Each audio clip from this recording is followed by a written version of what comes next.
In this lesson, I'm going to show you how to use this lens corrections tab. I'm using Photoshop 5.arw, the practice file, if you want to follow along. So if you go to this tab, you'll have two options down here, profile or manual. Under profile, you get sort of an automated way to fix a lens, quote unquote fix. Because what it's doing is it's going to try to remove any warp and vignetting that might come naturally from the lens you use. Typically, if you're using a wider lens, then you'll have more of a warp around the edges, which we were using for this photo right here, the Sony 16-35, all the way on 16 millimeters, so it was very wide on the full frame camera. So first, if we check Enable Profile Corrections, look what happens. This is the before and then the after. It becomes a little bit brighter around the edges, and then it feels a little bit like it might be warped, but what's happening is it's actually unwarping it to make everything look a little bit more natural, as if you were actually there. You'll notice that Photoshop already knows what camera, what model lens, and what profile we were using, and this is all automated and it's built into the metadata of this camera. If you don't have a smart camera, if you're using a manual camera or an old camera or a lens that doesn't match with the camera itself, in terms of manual camera, I meant like an old lens or something, you might not have this information. So you can go in and actually find the specific lens and model that you are using, and it will adjust it accordingly. You can also manually adjust a little bit more or less with this distortion and vignetting option. So dragging the vignetting left to right will increase or decrease the sort of vignette fix that it has applied. Say you want to get rid of the distortion, but you still like the vignette, we can add back the vignette that the lens naturally has.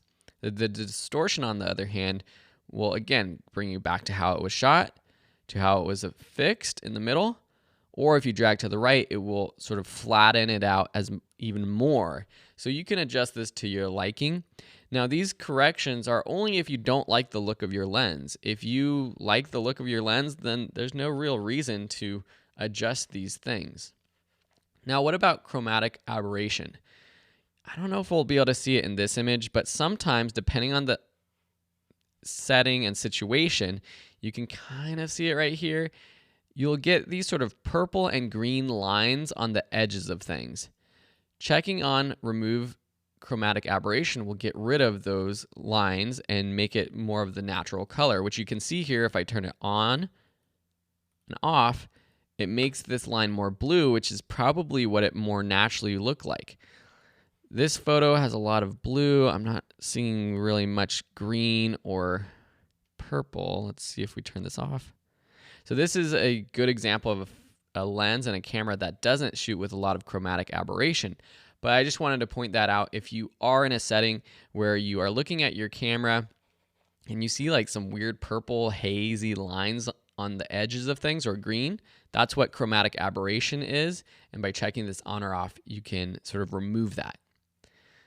Now, the manual tab right here basically allows us to do what is done here on our own. So let me go down here, say fit to view, so we can see our whole image, which is important when doing these types of corrections. And so here we can basically do whatever we want. We can make it bulge, which actually gives it, an interesting effect if you want that, or stretch it the opposite way. If you do stretch it like this, you'll want to go in and crop so that you don't see these edges. And if you see this sort of grid behind your photo, that means the background is going to be transparent. So you don't want to see that when you're saving your file. So you would want to crop in if you do that sort of distortion. And then same with the defringe. If you have a specific color, so let's zoom in here really quick. So this has that sort of purple fringe on this line. This is the chromatic aberration that if we increase the purple amount and then adjust sort of the hue angle, you can choose more or less, it will get rid of that. So see if I go to before, after, see how it got rid of that sort of purple line? This allows you to pinpoint either a specific green or purple to get rid of in terms of the fringing, which is what that chromatic aberration is. Let's zoom out one more time. And lastly, you have vignetting. So this is sort of a way to decrease the vignette and then also choose a midpoint which is happening for the entire image itself. It's not like this effects that we added before, which is a post-crop vignetting. This is just fixing the entire image when you're zoomed out and uncropped, doing what is happening here in the profile, but in a manual way. Cool, so this is the lens corrections tab, another sort of advanced feature. It's not one I necessarily play around with too much because typically I like the way my lenses look. Sometimes when I shoot on a very wide lens though, you do get some of that distortion around the edges that I don't like, and using this enable profile corrections button tends to help with that. If you have any questions, let me know. Otherwise, we'll see you in another lesson.